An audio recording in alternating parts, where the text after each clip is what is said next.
Today on Hearts of Heroes, a snowboarder buried in a 6-foot ravine.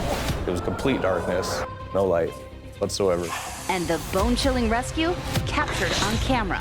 Hold on, I'm coming. Every time I moved, the deeper I would go into this hole. I was like, I'm not gonna be able to get to this guy. I went from waiting patiently to complete acceptance that I was gonna die. Plus, an injured hiker is trapped at the peak of a 3,500-foot mountain. My ankle twisted just the wrong way.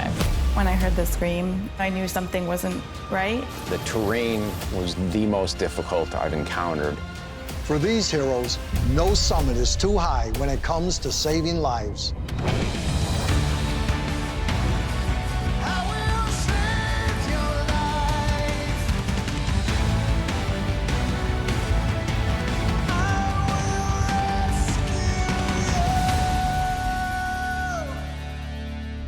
In the winter, mountain resorts are just brimming with skiers and snowboarders. And whether you're an expert or you're just hitting the slopes for the first time, it's worth a reminder, these winter playgrounds, they can be dangerous. When an avid snowboarder fell into a snowy crevice that left him buried alive, a quick-thinking stranger was there to attempt a rescue.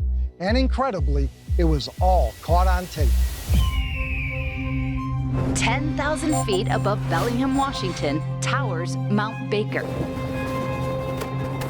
Its cascading slopes and powdery snow make this volcanic glacier a perfect destination for winter thrill seekers.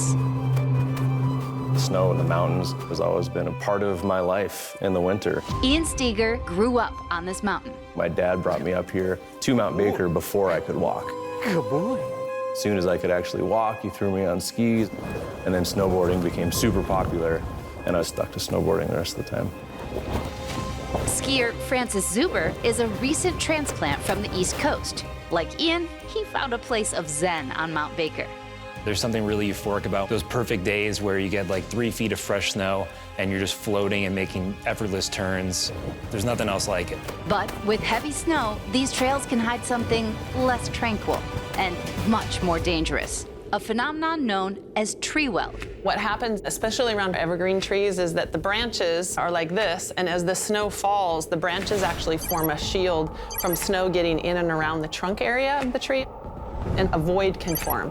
You get this area of snow at the base of the tree that's just much softer, and it kind of just acts like quicksand, essentially. If a skier or snowboarder was to fall into one of these trenches, they could be completely buried with no way out.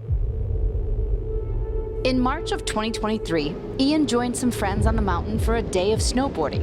He was unaware of the danger that was about to unfold. That day was epic. It was just dumping snow. I knew that everyone was going to come from all over. Francis also decided to hit the slopes that day. It was one of those days where it was going to be, all-time condition, and so obviously I was going to go out. As Ian and his friends got to the mountain, they saw that the powder-perfect day had made for an unusually long lift line. So they made their way to the less-traveled trails. Mount Baker is known for their side country and back country. It's technically out of bounds of the ski area, but it's accessible by a chairlift. We do have a backcountry policy, and so long as you're abiding by that policy, then you have access to that area.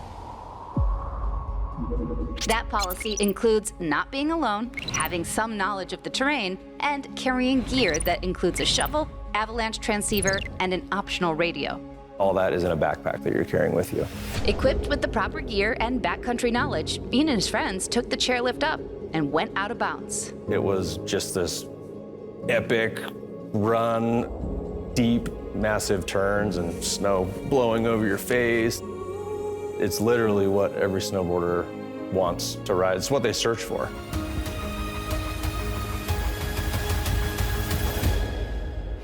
Ian broke away from his friends and was headed for a tight group of trees. As I was going through it, there's a tree well. And when I made that hard turn, because of how far I was leaned back and how fast I was going, my board clipped a tree branch, and it was immediately in this massive hole.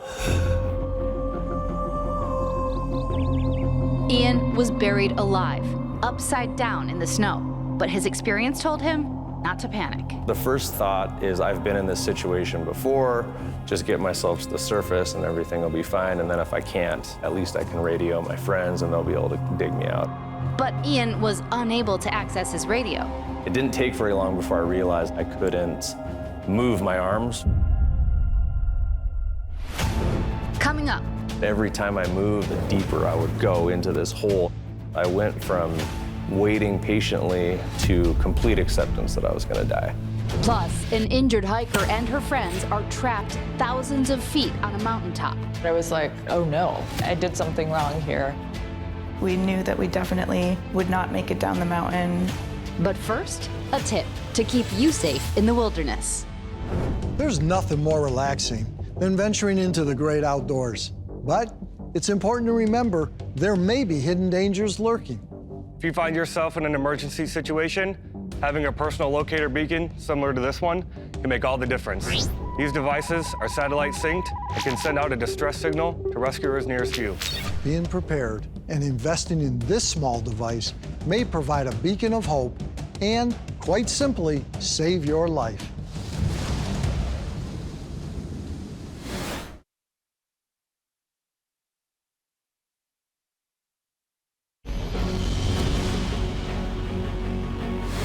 It was a bluebird sky and perfect powder day on Mount Baker, Washington, when snowboarder Ian Steger hit the slopes in March of 2023.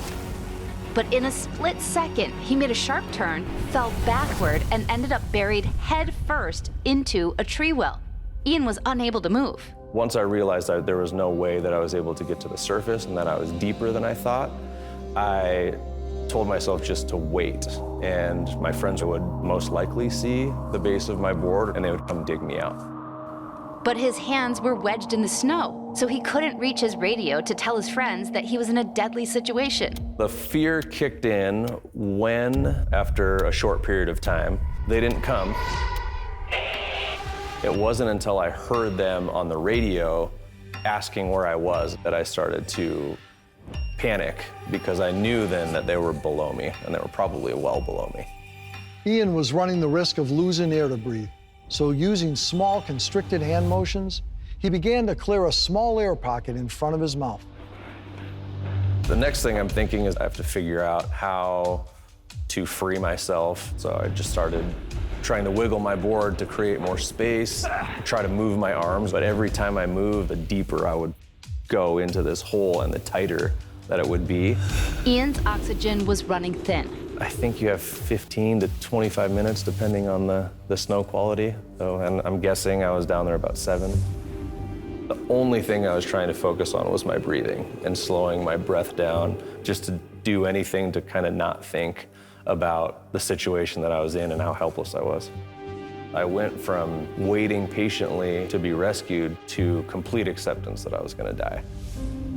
I was just thinking I wasn't gonna see my fiance again, or my dogs, or the things that I wish I had done that I didn't do. Meanwhile, Francis Zuber and his friend had also decided to strap on an action camera and ski off the beaten path. I was just kind of looking for fresh snow. It was getting a little bit harder to find, and so I chose kind of a weird line. I hadn't been in that area before.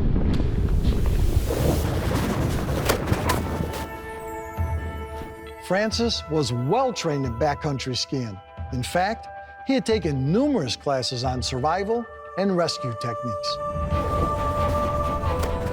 As Francis and his friends skied through the trees, they split up, figuring that they'd meet at the bottom of the run. Suddenly, the skiers saw something odd. What caught my eye was this little flash of red. It was enough to make me stop and take a second look. First, I was like, is that just a loose snowboard? Like, I mean, your mind is thinking all these different things. I see his board is moving back and forth, so I know immediately that there's somebody attached to that snowboard. Hold on, I'm coming. Francis knew he had to check it out, but getting to that snowboard would not be easy. They always teach you that somebody immersed in the snow only has 15 minutes before they'll suffocate. I gotta get to him, like right now. I'm trying to sidestep up to him, and the snow is just so deep that I can't gain any ground. I kick my skis off and try using them as a ladder, and I sunk pretty much up to my waist. And I was like, I'm not gonna be able to get to this guy. Hold on, I'm coming. You're sweating, you're panting, you're so tired and like dizzy almost. I got to him.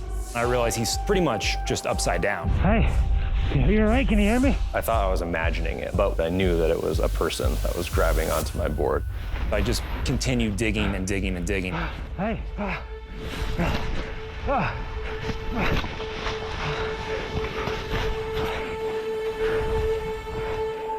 Finally, I see his goggles and I clear the snow off his mouth. You okay? Can you breathe? Yeah. Okay. So I realize he's alive. Okay, you're good. You're good, I got you. There were several times asking if I could get out, and I was like, no chance. All right. We're both gonna catch our breath for a sec. I'm gonna help dig you out, okay? Thank you. Yeah, no problem, man. I'd dig him out the rest of the way until it was gonna be easy enough for me to just kind of like grab onto his arm and sort of pull him out. He pulled me back upright, and that moment of being upright was the best feeling. I was just happy to take that first breath of cold, crisp, fresh air. It was incredible. We gave each other a big hug. You know that something very traumatic and very serious happened when you just embrace a complete stranger. Anxious to comfort his worried friends, Ian reattached his board and made his way to the bottom of the mountain. Out of their shared experience, a friendship was born. I would say we're close. Ian's a great guy, so it's kind of this added bonus. You know, you save someone's life, you're gonna feel pretty good about yourself anyway, but the fact that he's like such a solid guy all around makes it just that much better. He is a hero to me. Someone that saves your life, someone that saves anyone's life is a hero. I just did what anybody else would have done. There was a guy there that needed to be rescued, and I was the only person there who could have done it, so it just had to happen. And important lessons were learned. Make sure you're prepared. Make sure you have all the equipment. In addition to that, make sure that you tell the people you care about you love them. Life is precious, so make sure to make the most of it.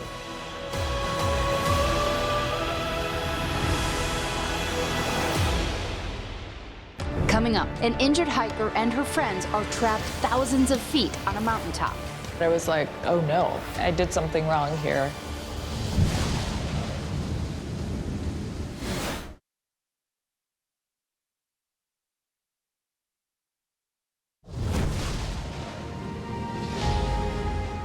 In the summer months, New York's Catskill Mountains attract outdoor enthusiasts from all over.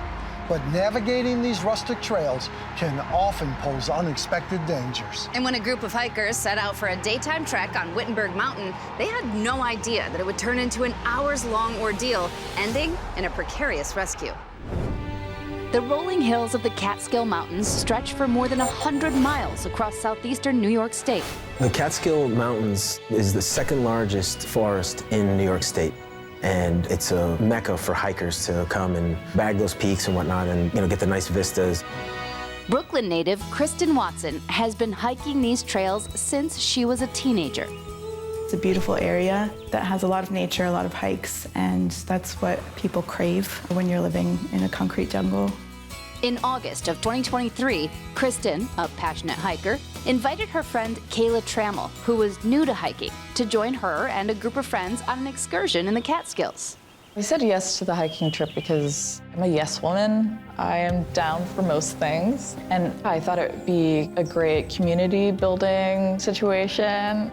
The morning of the hike, the group met at the trailhead at 9 a.m. and began that trek up Mount Wittenberg. The trail evolves into this kind of rocky situation that you have to climb like every other step. There's a lot of climbing involved. After doing that extensively, you do get tired. I did find myself getting really exhausted and needing a break. After 6 strenuous hours of hiking, they made it to the 3,500-foot peak. You were enjoying the view, living in the moment. It isn't until you're kind of done settling up there that you're like, oh, we're gonna have to do this hike back down. And so I mentioned, hey, we should probably start heading back. It's gonna get dark. We knew what we had ahead of us for the trail and hike down and knew that we had to start moving. Going back down the mountain is very different in hiking from going up. You're using different parts of your body. And at that point, we were also quite tired from the hike up. I made it to a rock that was really wet, but tricky and kind of narrow. I decided to just jump instead of just walking down it, and I made the wrong move. My ankle twisted just the wrong way. When I heard the scream, I knew something wasn't right. I blacked out. It was so shocking. Oh no, like I did something wrong here. It wasn't until I tried to walk over to settle where I felt the pain. I knew it wasn't good. We didn't know if it was broken. The only thing we did know is that she couldn't put any weight on it at all. We were 15 minutes away from the peak, which means we were 6 hours up. Coming up, with sunset approaching, rescuers scramble to locate the group. The terrain was the most difficult I've encountered. But first, a tip to help keep hikers safe as they venture out into the wild. Outdoor hiking adventures are fun, but it's important to understand potential dangers. Distances can be deceiving, so many outdoor enthusiasts use rangefinders. These devices help hikers gauge their ability to reach a destination before darkness sets in. You can find these small and affordable instruments online or at your local sporting goods store. Always remember, in order to go the distance, know the distance.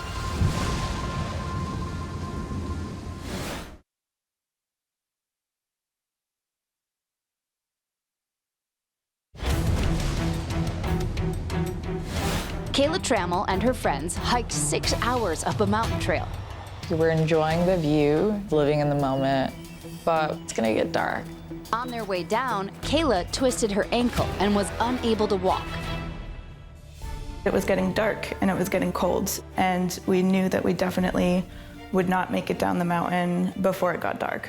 With her ankle severely injured, the hikers would have to find some way to get Kayla down off the mountain. I called the campsite. They got in touch with dispatch. About 3:30, 4 o'clock, I got the call from my lieutenant.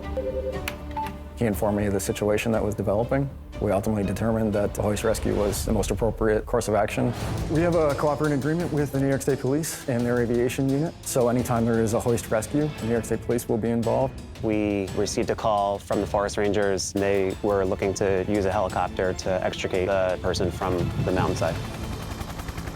With the rangers on board, the pilots flew to the location, but they couldn't see the hikers from above. The terrain was the most difficult I've encountered as far as locating people on the ground. The canopy was so thick, and the way that the terrain was sloping away, we had no visual cues on where they were. They decided to lower 2 rangers, including Howard Kreft, in the general area that they thought the hikers were stranded. When the hikers heard the helicopter, they made their way toward the sound of the blades and, amazingly, straight into the arms of the rescuers. It's a big sigh of relief when you see a ranger come.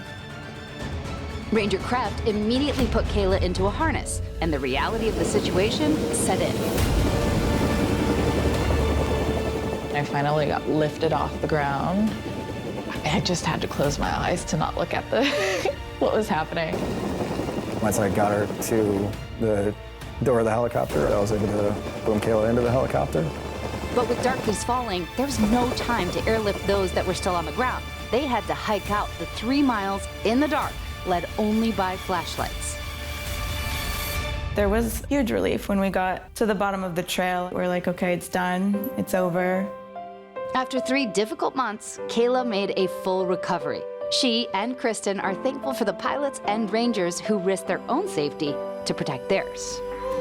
I am forever grateful for the work that the rangers put in. Compassionate, but intensive. They were just really dynamic. The rangers choosing to help us down the mountain is just a testament to how much they care about people, about safety, and just about their jobs. I really admire all of them.